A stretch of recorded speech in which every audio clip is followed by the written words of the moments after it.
자, 지금 이제 좀 살펴볼 부분이 바로 이겁니다.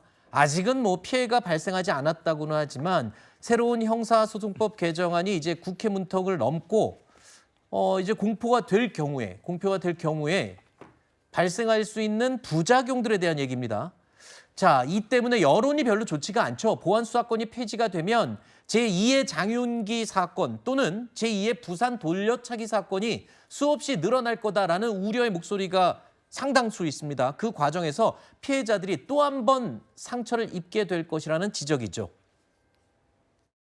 사실 변호사 선임도 재판을 시작하면서 하게 됐는데 300만 원을 24개월 할부하는 정말 힘없는 사람이었습니다. 이런 보안수사권 폐지가 말이 안 된다라고 생각을 하고 검찰이 존치되어야 되는 거 아닌가. 피해자 중에는 검찰 조력이 절실히 필요한 사람들이 있습니다. 그래서 이게 너무 제외되고 제거되고 이렇게만 논의돼서는 안 되는 사안이라고 생각합니다.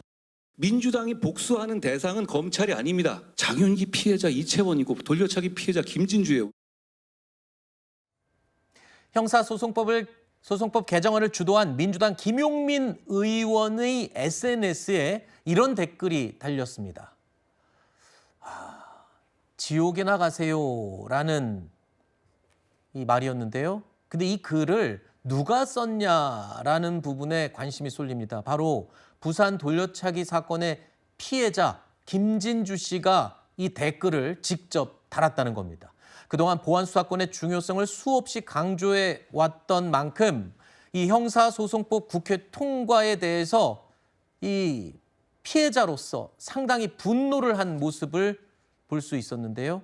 하지만 입법을 주도한 민주당 지도부와 법사위원들은요. 보완책이 충분히 마련됐다라는 입장이죠. 오히려 개정된 형사소송법으로 피해자 보호를 두텁게 할 수 있다라고 주장하고 있습니다. 여기서 제일 중요한 건 그거 아닙니까? 서로 견제해라. 그리고 상호 협력해라.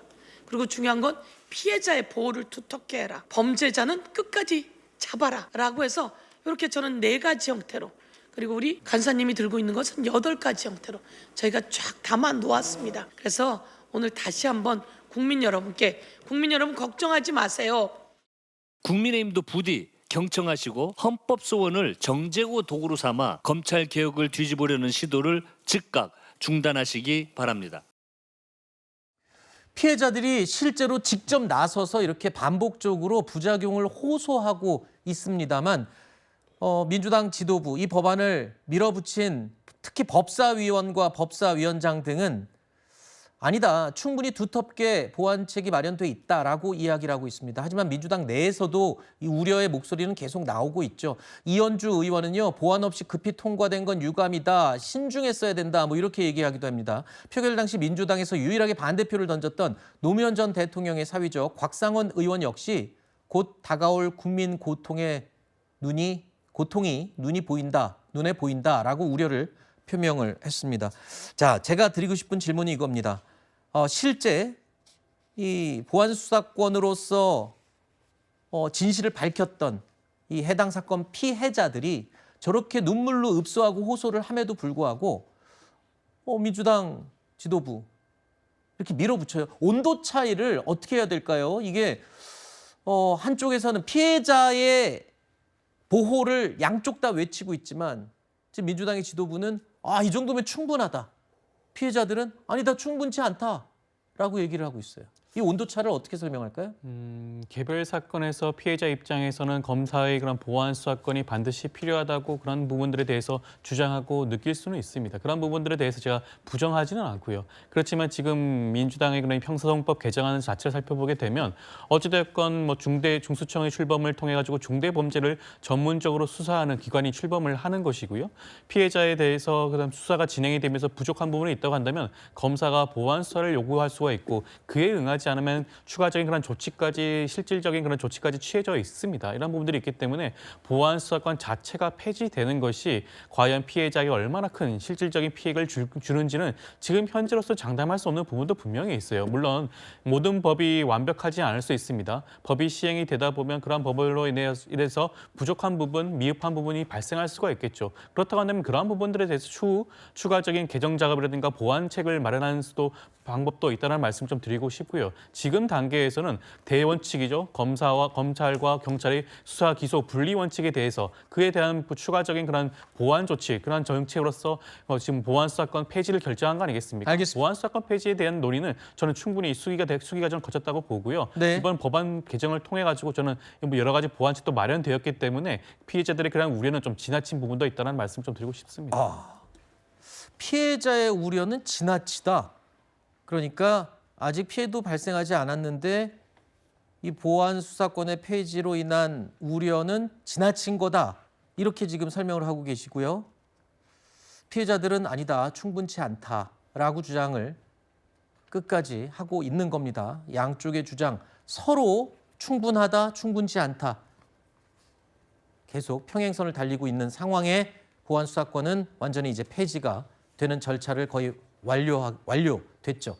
자, 보안 수사권 폐지에 신중론을 펼쳤던 정성호 법무부 장관이 오늘 오전에 신임 검사 임관식에 참석했습니다. 국회를 통과한 형사소송법과 관련된 입장을 국회에서 통과된 이후 처음으로 밝힌 건데요.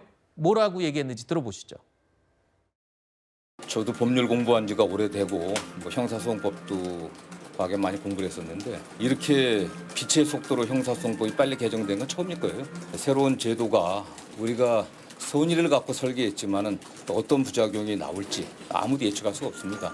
예측하지 못했던 또 예측은 했으나 그 예측의 범위를 넘어섰던 그런 부작용들이라든가 문제점이 나온다고 하면 신속하게 좀 보완하고 또 수정할 건 수정하고 지금 제가 알기로는 뭐 거부권 제도가 그 법률에 도입된 이래 정부에 속해 있는 장관이 건의한 적이 있습니까? 있을 수가 없는 일이고 어쨌든 그 문제는 제가 답변할 문제는 아닌 것 같은데 법무부 장관으로서 거부권 행사를 건의하는 건 적절치 않다고 판단하고 있습니다. 이거 제가 여쭙게요. 자, 여당의 장관, 대통령이 임명한 장관이 저렇게 얘기했습니다. 나도 법 공부를 오래 했지만 이렇게 빛의 속도로 형사소송법이 개정된 건 처음이다. 예측하지 못했거나 예측했으면 범위를 넘어서 문제가 나오면 보완하고 신속히 수정해야 된다.